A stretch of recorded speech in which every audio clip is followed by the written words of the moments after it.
BBC gahuza akaburungu.com.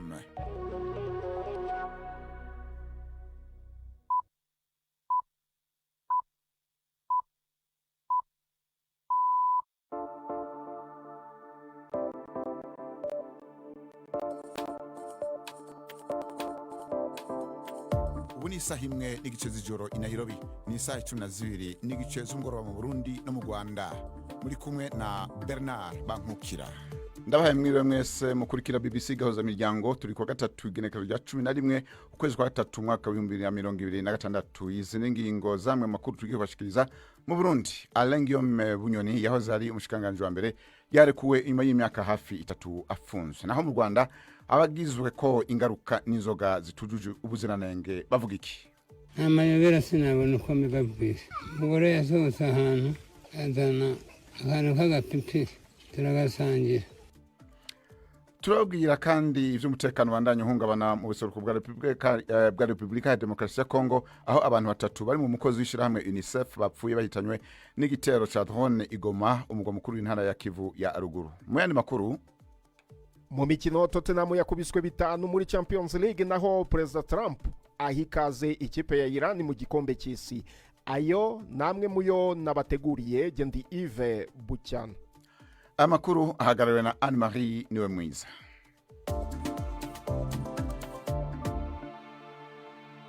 Idonido ni mukanya nyuma y'amakuru avugwa ijya nino kwisi mushikizwa na Latifa Mutesi. Leta Zunze Ubumwe za Amerika yasabye cyane abaturage bayo bari muri Iraq kuva muri icyo gihugu vuba bishoboka, igihe bizaba byizebe ko bashobora kugenda neza. Ambasade ya Amerika iri i Baghdad yavuze ko Iran hamwe n'imitwe twaje intwari ifitanye isano nayo yise iyiterabwoba biteza akaga gakomeye ku mutekano w'abaturage. Yavuze ko ubucuruzi bw'abanyamerika, amahoteli akunze kwakira abanyamahanga ndetse n'ibindi bikorwa byagiye byibasirwa n'ibitero. Iyi ambasade ubwayo nayo yibasiwe n'igitero cya roketi ku wa gatandatu. Ubuyobozi bwa Donald Trump bwakajije igitutu kuri Iraq busaba ko igenzura kandi igahagarika imitwe yitwaje intwaro yo muri Iraq ifitanye isano na Irani ndetse ikanagabanya umubano wa politiki ifitanye nayo. Imyuzure ikomeye imaze guhitana abantu nibura 30 mu karere ka Gao mu majyepfo ya Ethiopia. Abahanga mu by'ikirere bavuga ko ibihe bibi by'imvura birimo kurushaho gukomera muri ako karere, kandi ko bimwe mu byabiteye harimo ukwiyongera k'ubushyuhe ku isi. Ni nkuru ya Eretra Neismith umwumva mu ijwi rya Prime Ndikumagenga. Abajejwe intwaro bavuga yuko abenshi mu bahitanywe n'imvura baba mu turere tw'imisozi ya Gamo, aho imvura imaze iminsi yateye irindimuka ry'imisozi n'isuri. Ibintu bitari bike nk'amazu, amabarabara, ibiraro n'imirima byarononekaye.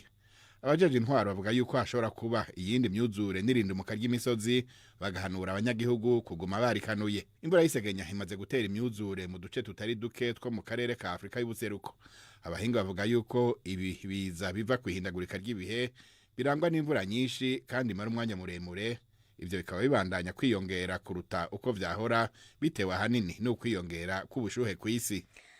Iyi ni BBC. Ikigo gikurikirana ibikorwa byo mu nyanja cyo mu Bwongereza cyatangaje ko amato 3 yagabwe ibitero bitandukanye uyu munsi arimo kugerageza guca mu muhora wa Hormuz. Ibi byabaye mu gihe intambara iri mu burasirazuba bwo hagati iri kubangamira cyane iyi nzira y'ingenzi y'amazi inyuramo ibice bigera kuri 20% by'ibitoro bigurishwa ku isi. Ni nkuru ya Barbara Pret Asha mwumva mu ijwi rya Juventine Muragije Marie. Amata biratwara imizigo yarashweho ibisasu bitazwa aho byaturutse. Umwe muri ayo mato ufite ibendera rya Thailand bwarashweho urimo kugerageza kunyura mu muhora wa Hormuz. Nyuma y'icyo gitero habonetse inkongi y'umuriro kuri ubwo bwato, bituma abakozi babwo batabarwa. Igisirikare cya Thailand cyatangaje ko cyohereje ingabo zirwanira mu mazi gutabara ubu bwato. Ubundi bwato bwari ubw'ikigo gitwara imizigo myinshi, bwagabweho igitero hafi ibirometero 80 mu majyaruguru ashyira uburengerazuba bwa Dubai. Ubwato bwa gatatu bwagabweho igitero nubwo ikigo cy'Ubuyapani butwara kontineri bwangiritse gato ku gice cyabwo cy'inyuma. Iran yo yaburiye amato ko atagomba kunyura muri uwo muhora. Hagati aho igisirikare cya Amerika cyatangaje ko cyagabye ibitero ku mato 16 ya Iran yashoboraga gutega ibisasu mu mazi byo guturitsa amato agerageza guca mu muhora wa Hormuz.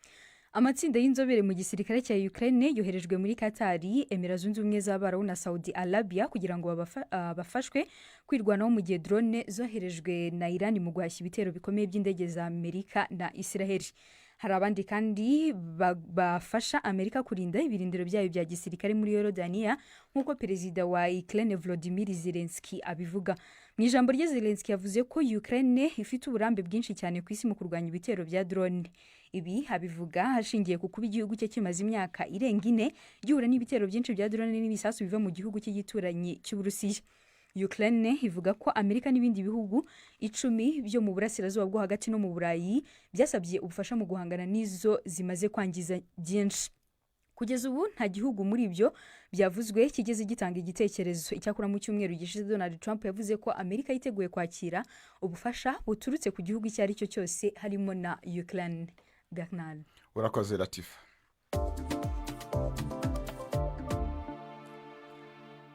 Amakuru tuyahereye mu Burundi. Alengiyome Bunyoni yahoze amushikanganje wa mbere w'iki gihugu cy'u Burundi yarekuwe inyuma y'imyaka hafi 3 mu munyororo.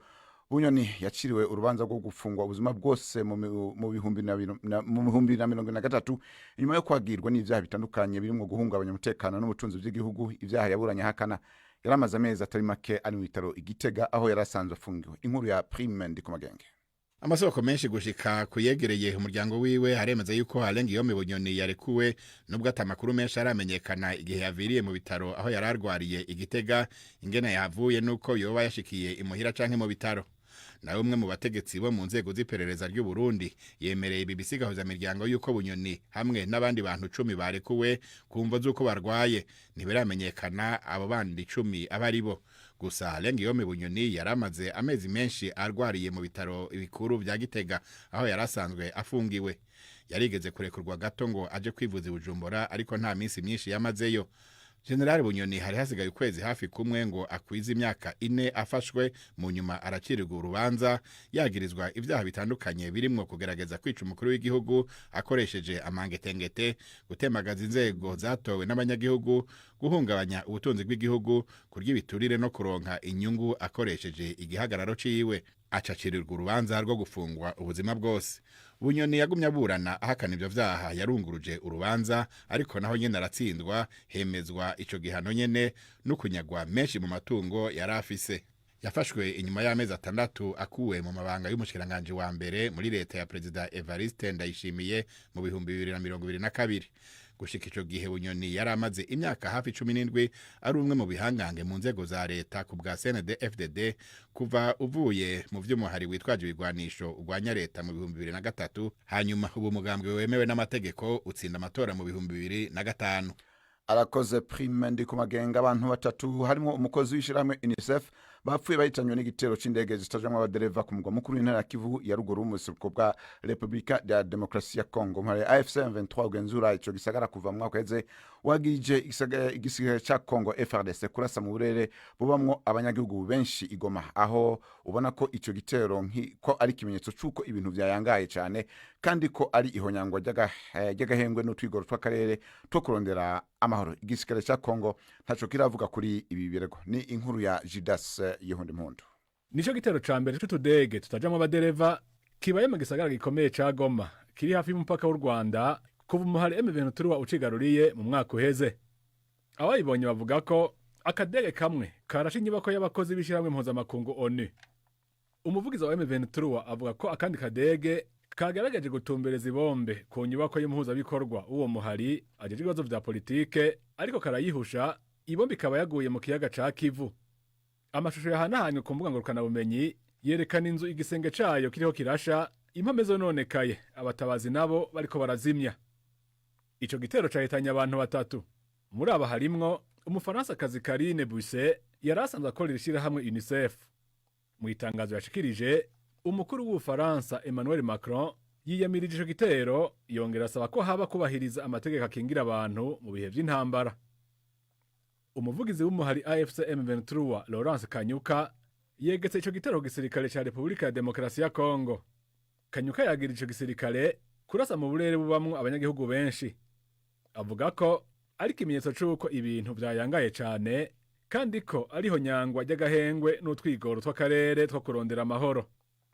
Umuvugizi w'igisirikare ca Kongo ndamurondeye kuri telefone yambwiye ko baja kugira ico bashikirije mu itangazo baja gusohora. Urongoye MONUSCO ubutumwa bw'amahoro muri Kongo Bruno Marquis nawe nyene yaneguye ico gitero. yibukije ko ibitero ku bakozi ba ONU bishobora gufatwa nk'ibyaha byo mu ntambara hisunzwe amasezerano y'i Roma ashyiraho sentare mpuzamakungu mpanabyaha. Kuva uwo mwaka utanguye, impande zishamiranye muri Repubulika ya Demokarasi ya Kongo zagiye zongereza umurindi wo gukoresha amadrone mu bitero, uruhande rumwe rwose rukagiriza urundi. Utwigoro two kurondera amahoro gushika ubu ntaco turashikako. Arakoze Judas Hondempondo. Amashirahamwe afasha impunzi z'abanyekongo mu nkambi ya Busuma mu Burundi aremeza ko bamwe muri zo mpunzi bahuye n'amabashingiye ku gitsina bakoreye na bamwe mu bagwanyi. Bamwe mu bagore bavuga ko bafashwe ku nguvu imbere yo guhunga, ubu bariko barakurikiranwa n'abahinga mu vyerekeye inyifato, bongera bafashwa n'amashirahamwe atandukanye kugira ngo bashobore kwiyubaka bushasha. Patrick Waso yaravuganye n'umwe muri abo bafashwe ku nguvu nabo muri amashirahamwe abafasha adutegurira iyi nkuru ikurikira, ariko mugabe haravugwamo ivyo gufata ku nguvu bishobora kubabaza abavyumva. Mariam avuga ko yafashwe ku nguvu mu ishamba aho yari yahunze atazabiwe iyo bari. Mariam siryo zina yiwe ry'ukuri, niryo twamwise mu gukingira umwidondoro wiwe. Yagiriza abagwanyi ba M23 ko ari bo bamukoreye amahano. Avuga ko yagize ihamuka, ariko umugabo wiwe bubakanye yamubaye hafi. Nahuye n'abo banzi bacu ba M23 mu gihe nari mfise inda y'amezi 4, baramfata ku ngufu. Sinabihisha umugabo wanje. Umugabo wanje yarabimenye, arambwira ngo ibyo byo gufatwa ku ngufu bihora biba mu ntambara. Ndagukunda mugabo wanje kuko ntiwantereranye kandi turi kumwe ahangaha. Inyuma yo gufatwa ku nguvu ngo yaragize ihahamuka. Nyuma yo gufatwa ku ngufu nagize ibitekerezo byinshi mu mutwe. Natekereje ko nshobora kuba naranduye indwara zifatira mu myanya y'ibanga cyangwa se nkaba naranduye na sida. Kubw'Imana nta na kimwe nanduye, bitewe nuko uwo wamfashe ku ngufu nta ndwara yari afite. Nyuma yaho nta ngorane nagize, uretse ko nabuze ibyo kurya hamwe n'imyenda yo kwambara. Ubuzima bwo mu nkambi ya Busuma ni bworoshe, ariko kuri Mariam ngo guhunguka subuvuba. Ubuzima hano mu nkambi buragoye cyane, ariko nta kundi nabigenza. Aho umuntu ahungiye ni habarizwa. Kubwanjye sinshobora gusubira muri Kongo. Ku makuba nahabonye, kubyo naciyemo, ndakurahiye sinzasubirayo. Nihanganira ibyo kurya byaha nk'ubugari, ibishyimbo hamwe n'imfashanyo y'amahera make baduha. Biradufasha, ariko ayo mafaranga ntakemura ibibazo byose dufite ahangaha. Amwe mu mashirahamwe afasha abo bagore aremeza ko bamwe bafashwe ku nguvu basanga baranahohotewe mu zindi nzira. Samantha Gloria Gahimbare asanzwe akora mu ishirahamwe Social Action for Development, wicambere bakorera ni kubumviriza. Abo twumviriza tubona ko hakeneye yo soutien psychosocial et santé mentale, bakumvirizwa tukabagirira suivi. Harabo bakeneye no vuga yuko service medical aho tuba transfera kwa muganga aho bashaka kubafasha. Kenshi rero abagore cyo tubafasha tureje kubumviriza, turakreye imigwi tukashira nko mu migwi.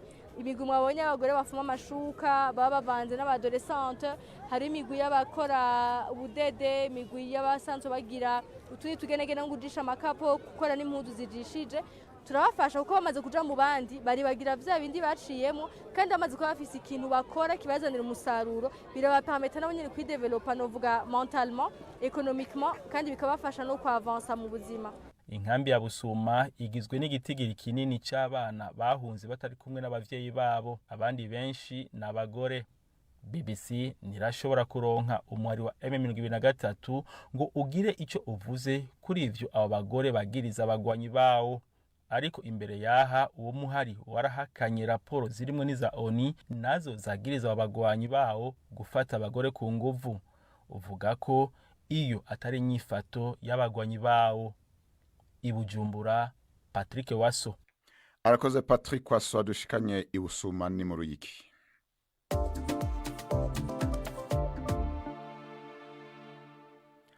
Mu Rwanda ubushikiranganji bw'amagara y'abantu buvuga ko bugiye guhagurukira ikoreshwa rya bimwe mu binyamutabire nka metanol. Inyuma yaho bitahuriye ko bikoreshwa mu kwenga mu kinyegero inzoga zitemewe ndetse rimwe na rimwe zigahitana ubuzima bw'abantu. Mu kwezi kwa kabiri konyene hafi y'abantu 28 mu ntara y'Uburasirazuba bikavuga ko bari banyoye izi nzoga z'inkorano. Ni inkuru ya Jean-Claude Mwambutsa. Ngo ntari gushobora kuvuga, ariko mwihanganira ururimi rwanjye. Nitwa Karekezi Gasipari. Karekezi Gaspari ni umugabo w'imyaka 46 utuye mu murenge wa Bwerabana mu karere ka Ruhango. Mu minsi itagera kuri 30 ishize yarebaga neza, ariko ubu ntabona kandi agenda arandaswe. Nyirabayazana w'ibi byago ngo ni inzoga zikunze kwitwa iz'inkorano. Mu buryo bumugoye Karekezi yatubwiye ko byamugendekeye. Ibintu nanyweye n'amayobera sinabona uko mbibabwira. Umugore yasohotse ahantu azana akantu k'agapipi turagasangira. Tugasangiye nibwo noneho ngiye kubona mbona ibyanjye birahindutse. Nibwo navuze babwiye nti nibwo tuganiye nanjye ndapfuye. Ubu rero baragenda banjyana kwa muganga. Sinarebaga ubu sinabara nuko hameze. Ahamaze nk'ibyumweru 2 n'iminsi 3. Sinumva yabo Vena yambwiye ko uwahuye n'ingorane ari se wabo, ngo akaba yaratunguwe n'ibyamubayeho.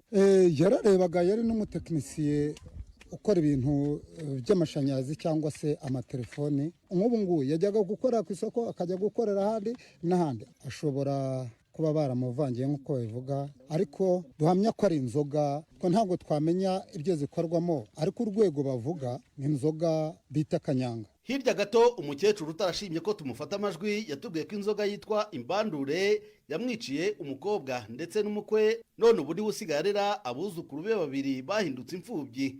Ngo yagerageje kubarutsa yifashishije lisansi nk'uko abandi babigenzaga, ariko biranga barapfa. Mu mpera z'ukwezi gushize kandi havuzwe abantu basaga 20 bapfiriye rimwe mu ntara y'Uburasirazuba. Abayobozi b'inzego z'ibanze bakavuga ko bazize inzoga z'inkorano. Ariko se kuki abaturage bakomeza kunywa izi nzoga? Umusaza Ngendahimana Denis namusanze ahitwa Igitwe, naho ni mu karere ka Ruhango. Babura amafaranga bagura byere, Mitsingi ntibiha, ariko ntabwo umuturage abasha kwigondera kuyigura kubera ko umuhinzi w'inaha akorera 5. Urumva rero ko umuntu atakwirirwa ahingira ibyo kurya ngo akorere na byere. Gusa igikomeye ni ubuzima. Niyo nzoga wayireka ihenda, ariko ugagira ubuzima bwawe ukarera umuryango wawe, nibyo mbona byiza. Izi nzoga zitemewe ngo zikorwa mu ruvangitiranye rw'ibintu birimo ibitoki n'amasaka cyangwa ibindi, ariko byongewemo ibinyabutabire nk'icya ethanol na methanol bishobora kwinjizwa mu gihugu ku mpamvu zindi zitari zo gukora ibinyobwa. Minisiteri y'Ubuzima ivuga ko iteye impungenge n'imikoreshereze y'ibi binyabutabire ndetse ko igiye gukaza ubugenzuzi. Dr Oreste Tuganayezu ushinzwe ubuzima rusange muri Minisiteri y'Ubuzima, hari nyuma y'uko izi nzoga bivuzwe ko zihitanye abasaga 20 mu karere ka Bugesera. Ntago bizongera kwemerwa yuko umuntu azana methanol cyangwa ethanol ngo ayikoreshe uko yishakiye. Hagiye gushyirwaho uburyo bwo gukurikirana kwinjira mu gihugu, kubikwa, gutangwa ndetse no gukoreshwa. Cya kabiri, amabwiriza agenga imikoreshereze y'ibintu, gutanga amakuru ku baturage bacu bakamenya yuko inzoga zitujuje ubuziranenge ari uburozi. Nyuma y'imfu za hato na hato ngo hakenewe nuko hakazwa n'urwego rw'amategeko. Ibi binyobwa bikagaragazwa nk'ibiyobyabwenge bibangamiye ubuzima rusange, ababitahuweho bagahanwa by'intangarugero. Jean Claude Mwambutsa, BBC Gahuzamiryango mu ntara y'Amajyepfo.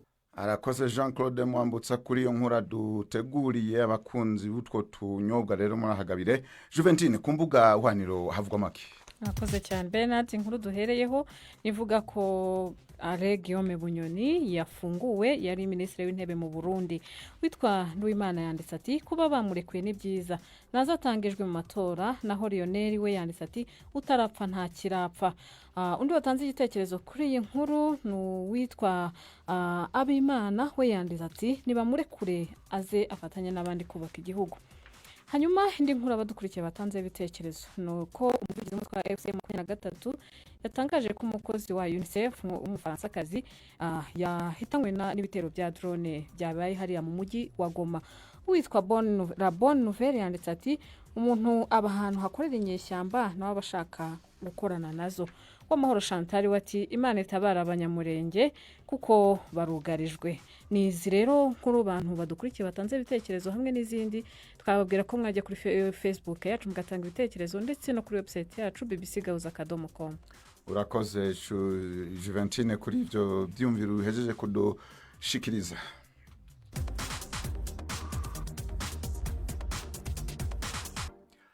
Ibiciro vy'ibikomoka kuri petrol ku masoko mpuzamakungu vyakomeje kuduga aho akagunguru k'ibitoro bitunganije kageza hejuru y'amadolari 100 y'abanyamerika. Iri zamuka niryo rya mbere rinini ribayeho kuva mu kwa kabiri umwaka w'2022 igihe Uburusiya bwatera Ukraine. Mugenzi wacu Anne Marie Wemiza aratubwira impamvu ziri zamuka.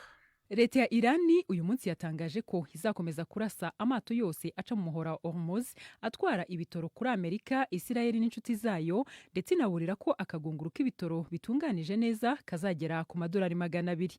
Uyu muhora wa Hormuz ni inzira y'ingenzi cyane ku bitoro bijya ku isoko ahatandukanye hirya no hino ku isi. Iyo nzira nicyo gice cya mbere cy'ingenzi mu kohereza petroli iva mu bihugu by'Abarabu kuko inyuramo 20% cy'ibitoro bicuruzwa ku isi. Mu majyaruguru y'uyu muhora hari igihugu cya Irani, naho mu majyepfo hakaba Emira Zunze Ubumwe z'Abarabu hamwe na Oman. Ni umuhora ufite ubugari bwa kilometero hafi 50 ku mwinjiriro wawo, no ku musozo ukaba ufite ibirometero 33. Umuhora wa Hormuz ufite ubujyakuzimu buhagije ku bwato bunini cyane butwara petroli ku isi, kandi ukoreshwa n'ibihugu bikomeye bitanga petroli na gazi mu burasirazuba bwo hagati.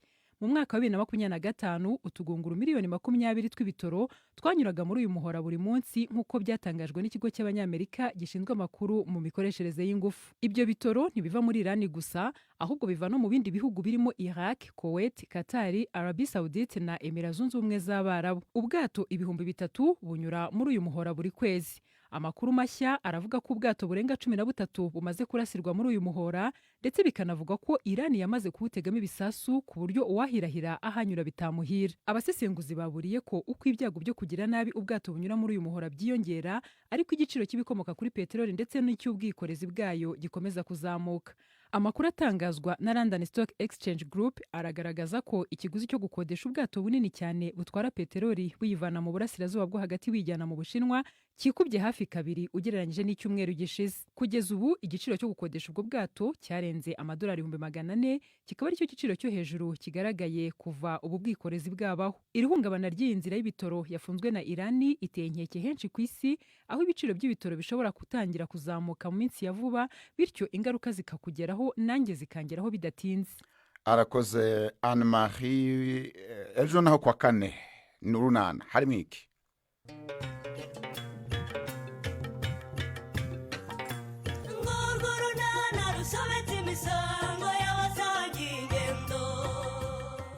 Mu kiganiro urunana cyo kuri wa kane twabateguriye hari amakuru nashakaga kukubwira. Kagira inkuru.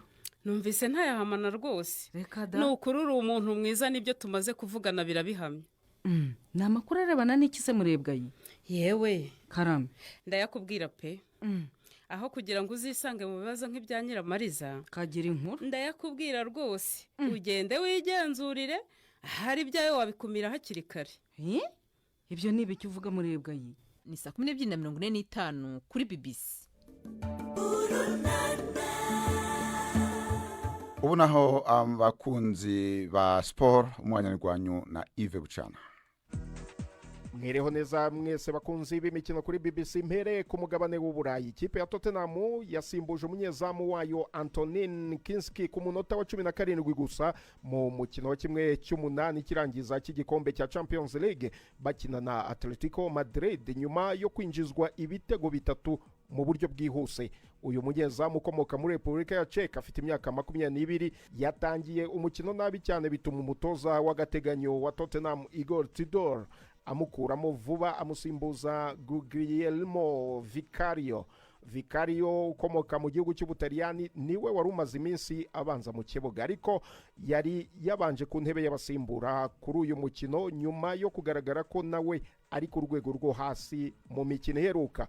Vicario nawe yinjijwe igitego mu buryo bwihuse nyuma y'iminota 5 gusa agiye mu kibuga, bituma Atletico Madrid yobora umukino ku bitego 4-0 ku munota wa 22. Spurs ubu itegerejwe n'akazi gakomeye mu mukino wo kwishyura nyuma yo guhondagurwa ibitego 5-2. Mu yindi mikino Atalanta nayo yariye 6-1 ibitsinzwe na Bayern Munich. Liverpool ikubitwa 1-0 na Galatasaray, naho Newcastle United inganya na Barcelona igitego 1-1.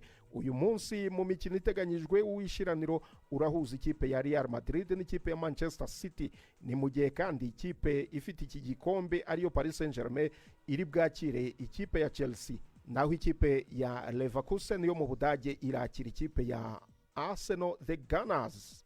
Ahandi mu mikino, perezida wa leta zunze ubumwe za Amerika Donald Trump yavuze ko Iran ihawe ikaze mu gikombe cy'isi kigiye kuzabera mu gihugu cya Amerika nubwo hari intambara ikomeje mu burasirazuba bwo hagati. Ibi byatangajwe n'umuyobozi wa FIFA Gianni Infantino kuri uyu wa gatatu.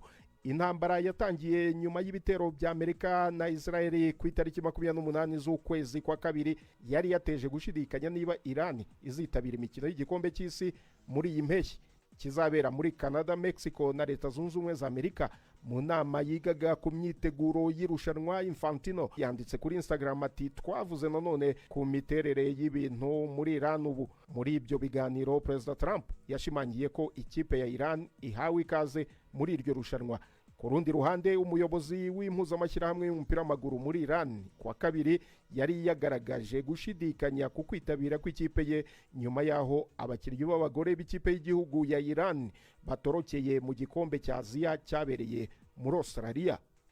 Soreze ku mukino wa cricket, ishyirahamwe ry'uyu mukino ku isi ICC ryamaganye ibirego byo gutonesha amakipe nyuma y'uko amakipe ya West Indies na Afurika y'Epfo aheze mu Buhinde mu gihe kirenze icyumweru nyuma y'igikombe cy'isi cya T20.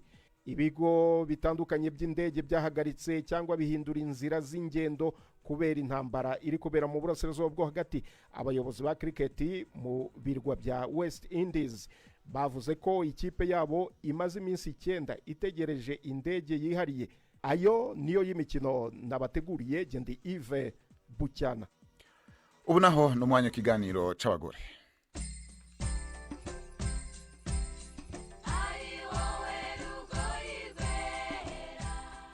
Mwiriwe bakunzi ba BBC. Muri uku kwezi kwahariwe abagore, abakora umwuga ufite aho uhuriye no kwandika cyangwa gucuruza ibitabo nabo ntibasizwe inyuma. Ikigo Arise Education cyateguye amarushanwa yatangiwemo ibihembo bigamije gushishikariza abagore uyu mwuga. Cyashinzwe na Gasana Mutesi umaze imyaka myinshi ateza imbere umuco wo gusoma no kwandika ibitabo. Twaraganiriye nawe. Intego yari kugira ngo twizihize abadamu bari mu ruganda rw'igitabo, akaba ariyo mpamvu twabikoze mu kwezi kwa gatatu, bwari uburyo bwo kugira ngo twizihize abadamu bari mu ruganda rw'igitabo tunagaragaza ibyo bakora. Ni bangahe rero bahembwe? Aha twari dufite kategori 14 abantu bagombaga guhatanira, hanyuma tubona abantu 170, akaba ari nabo baje kuvamo 9 bahembwe ku itariki ya 6. Abo badame rero ubusanzwe si abagore benshi nyine nk'uko tubizi bari muri uru ruganda, bamaze guhabwa ibihembo bakumva ko umurimo wabo nawo uhawe agaciro, babyakiriye gute?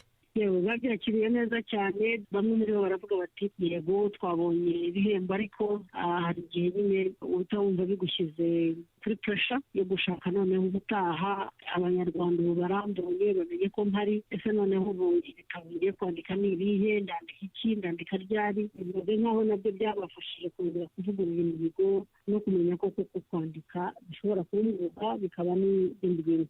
Tukugarukeho rero Gasana Mutesi, hashize igihe kinini ukangurira abantu kwandika ibitabo cyane cyane ibijyanye n'abana. Mu by'ukuri kuri wowe iki gikorwa cyo guhemba abagore bari mu ruganda rw'ibitabo gisobanura iki nk'umuntu usanzwe uri impirimbanyi muri byo? Kuri njyewe gisobanuye ko iyo tuvuga ngo guteza imbere umugore akenshi hari igihe birangirira mu mpapuro za politike n'ibindi bintu. Kuri njyewe rero cyane ko ninjira muri uru ruganda narwinjiyemo nta muntu ufite nabaza umubaze ntibigenda bite, ibintu byose bisa nk'aho ari kwishakishiriza, cyangwa ugasanga wenda abantu batari abanyarwanda nibo bakugira inama y'ibyo gukora. N'uyu munsi abenshi niko bikimeze. Rero ngiye kuba mbona hari abandi badamu, hari abakobwa barimo kuzamuka bari mu ruganda rw'igitabo, ubona ko byibuze bumva ibitabo icyo ari cyo, banashishikarizwa no kugira ngo abantu bagire umuco wo gusoma. Kuri njye ni ishema, byaranshimishije. Hanyuma mu by'ukuri ibintu bikunze gukumira abagore kujya muri uru ruganda ni ibihe? Kimwe n'indi mirimo myinshi, uruganda rw'ibitabo ni imirimo yakunze kuba yakwiharizwa n'abagabo. Iyo ugiye no ku rwego rw'isi, ubu ngubu nibwo batangiye gukanguka kwibuka yuko abadamu nabo bafite uruhare. Ubundi babaga ari abantu bari mu iyamamazabikorwa, wasangaga kenshi ari nabo bakora editing, ariko mu by'ukuri ibikumira ni uko ku rwego rw'isi naho abagore bari bakumiriwe, yari imirimo cyangwa se rwari uruganda rwihariwe n'abagabo. Gasana Mutesi washinze ikigo Arise Education gishishikariza gusoma no kwandika ibitabo. Ni na hano turangirije ano makuru, mugira umugoroba mwiza mwebwe mwese mwadukurikiranye.